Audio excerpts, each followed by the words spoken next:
Aloha, this is Pastor Tom Choi welcoming you to our Wednesday check-in for October 21st, 2020.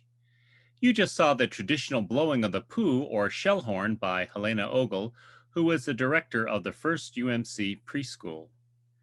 She spoke with me the other day and told me that many of our preschool parents seem to be tired, faced with many challenges, and a bit overwhelmed by the continuing strain of the COVID-19 crisis. So today's check-in is dedicated to them, but meant for everyone. Here's a clip from my Easter sermon. I was demonstrating what the crucifixion and resurrection of Jesus does for us. Let's take a look at the clip. Now let me see if I can illustrate what Jesus and the crucifixion and resurrection, what they do for us. Jesus gets the monkey off of your back, or in this case, the gorilla off of your back. Because sometimes our problems are gorilla-sized, like for most people in these COVID-19 days. Now, everyone is carrying burdens, especially now. There is a burden of fear of the coronavirus, the burden of uncertainty, the burden of possible sickness, even death. Add to that the fear of economic insecurity. Am I going to be able to get food or hand sanitizer or toilet paper? We may be carrying other burdens. The burden of broken relationships, the burden of failure, of depression, of hopelessness, of disappointing others and God, separating ourselves, which is what sin is. And the list goes on, and you and I are weighed down by the sin and cares of the world. Now, in the crucifixion, Jesus took all of those burdens, all of those heavy concerns, like a monkey on your back, or even a gorilla on your back, and takes it off of us and onto the cross. The power of the crucifixion is that it takes the monkey off of your back, but it doesn't end there. Because then, Jesus' resurrection is God taking the monkey off of our back, then reaching out a hand and getting us back on our feet. Now, let me say that what Jesus does not do is make our troubles and challenges disappear like magic.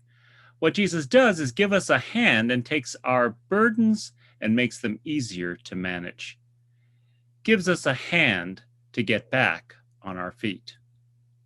So I'm definitely not one of those Christians who thinks we shouldn't take precautions like wearing a mask or being socially distant, thinking that Jesus will protect me. But what Jesus has given me is the compassion to think of others and to wear a mask, to think of others and to protect myself by keeping socially distant. And Jesus has given all of us the capacity to help others with a sacrificing, generous spirit. Now, yesterday, the Los Angeles Dodgers won Game 1 of the World Series. And as great as that was for me, I have to admit there was something even greater that happened there at the stadium. In the pregame festivities, 4 people were honored.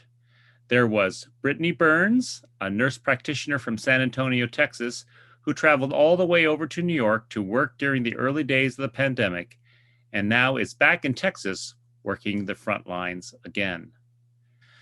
Erica Combs, a kidney transplant nurse, volunteered to work in the COVID unit at Parkland Hospital in Dallas. Jamie Edens and Ryan Ward, a married couple from Tulsa, Oklahoma, packed up their belongings and drove to New York to work in hospitals there, and then in July drove back to Oklahoma to do it again. There are many people like that. Some are in the trenches and front lines like the 4 we just saw.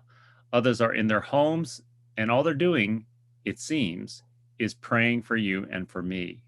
There are many ways people can help. But all of those things help people doing things to help lighten burdens.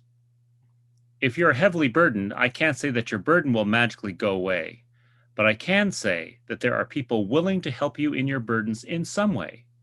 Maybe it's just in prayer for you, and I will be definitely doing that. But I hope that knowing that there are people praying for you will help lighten your load just enough to carry on a little bit further. I hope it's true for you. Amen. Our Zoom prayer group starts in a few moments. Join us this Sunday at 10 a.m. for online worship in English, where I will be preaching on a two-part sermon that begins with Every 500 Years, a Seismic Shift, and part 2, Are You and I Assumptionists? At around 9:15, we have Kids Church, and for those in the preschool, several of those who attend are FUMC preschool alumni. As usual, we will have live prayers and wonderful music at the 10 a.m. service. I hope you'll join us. Our Tongan worship is online at 11. Until then, may the Christ who takes the monkey off of our backs lighten your load and help carry your burden, especially through the people of God. Amen.